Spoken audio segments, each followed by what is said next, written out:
Okay, pleased to announce the road open. There we go. There we go. It was perhaps a slightly low-key moment when you consider how long the campaign for the new road has gone on. But now the 30,000 vehicles a day which pass through here in high summer can do so without stopping. In fact, as you drive along, it's easy to forget that just a few months ago, this was one of the worst bottlenecks in the country. Certainly opening the bypass today has meant that the congestion that's been seen here for years will be considerably reduced. There'll be improvements to safety, improvements to journey time reliability, and it's bound to be an improvement for the economy of Cornwall. The 7-mile bypass has cost £93 million. They say it's one of the greenest road projects in the country. They've used 700,000 tonnes of waste from the nearby China clay quarries in the construction. It's also been finished in time for the busiest part of the summer and ahead of schedule. I think Alfred McAlpine are very pleased that they come in budget a few weeks early, but for most of Cornwall we reckon it's 32 years late. But better late than never, and it's done now.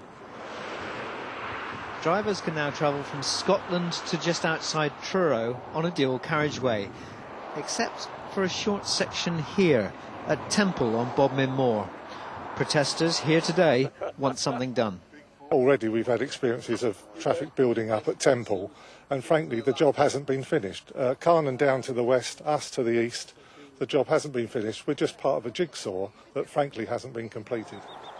But the pieces are in place for the Goss Moor to be returned to nature. A path for cyclists, horse riders and walkers is being built where drivers used to sit in that notorious traffic jam. Well, the fact that Cornwall's main artery has been constricted at this point for so many years is often given as a reason for the county's economic woes. They say this new road could be a breakthrough for the people in the west of Cornwall, especially those who make their livelihoods from visitors. Our business correspondent Neil Gallagher has more details.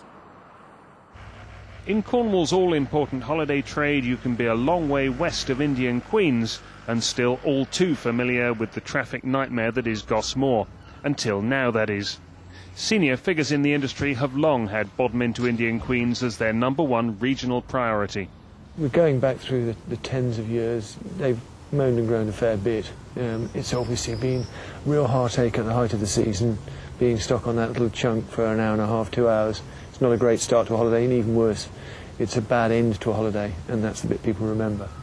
Now, though, perceptions are changing. The visitors are already aware that Cornwall's going to be more accessible. Great news, especially for the crucial short breaks market. We now have a lot of clients that will come down for a short weekend break, and driving down from London they're thinking, shall I bother or shan't I, you know. Now they're going, yes, we can get down there in 4.5, 5 hours, not a problem. And this isn't just wishful thinking. There's evidence from North Devon to back up claims about the positive tourist spin-off from new roads. The new bridge that bypasses Barnstaple town centre has opened up the Bideford area to people staying in Croyd and Ilfracombe. To capitalise on it, this adventure park has invested heavily in a big new ride.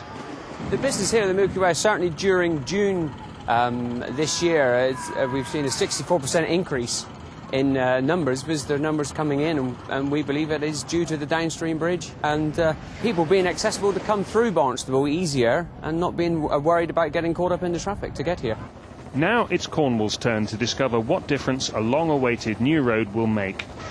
The benefits of this new road are less clear-cut if you're not in tourism. It might mean that it's easier to service Cornwall's needs from that direction, Bristol or Birmingham. So warehouses and middle managers who are currently down here might find that they get relocated up country. On the other hand, Cornwall's flourishing food industry should find that it's now easier to get goods to market. The gamble is that the hit on general industry won't be that great, and the benefits to the holiday trade will easily outweigh it. Neil Gallagher, BBC Spotlight, in the skies above Cornwall. Well, back down to earth and hopefully without a bump. And I'm joined now by Naomi Burden, who's a regular commuter on this road. Naomi, you work at Treliske Hospital in Truro, but you live in Bodmin, so you had to get through the Goss Moor every day. First day of the new road being fully open today, what was it like? Oh, it's brilliant. As they've been developing the road, the journey's got shorter and shorter. And then today, with having no blockages at all, it was 20 minutes off my journey from Bodmin to Truro, so it's fantastic. And back again? Back again was about the same, yeah. So really good to just know that you're going to get home within a certain time and be able to plan your evening and do things outside of work, which, although that sounds really strange for some people, sometimes you would have to phone and say, no, can't go, stuck on Gosmore. So tell me about the worst of those times.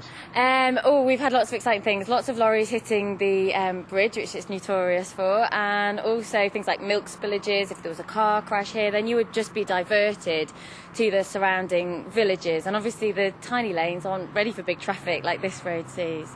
Your husband got used to those calls from you from the mobile phone. He did, yeah. I used to get my tea made, but never mind. Well, he said to us now that you're getting home so early, you can make the tea. I know. Oh, gosh. I think I'm going to have to do an extra lap round Bodmin or something. Naomi, thank you very much for joining us. One slight disappointment here today was that the new Transport Minister, Tom Harris, was due to come. He didn't turn up. His officials said changes in his diary. Unfortunately, they'd already carved the name onto the plaque here. They tell us they're going to have to get someone to come and chisel it off.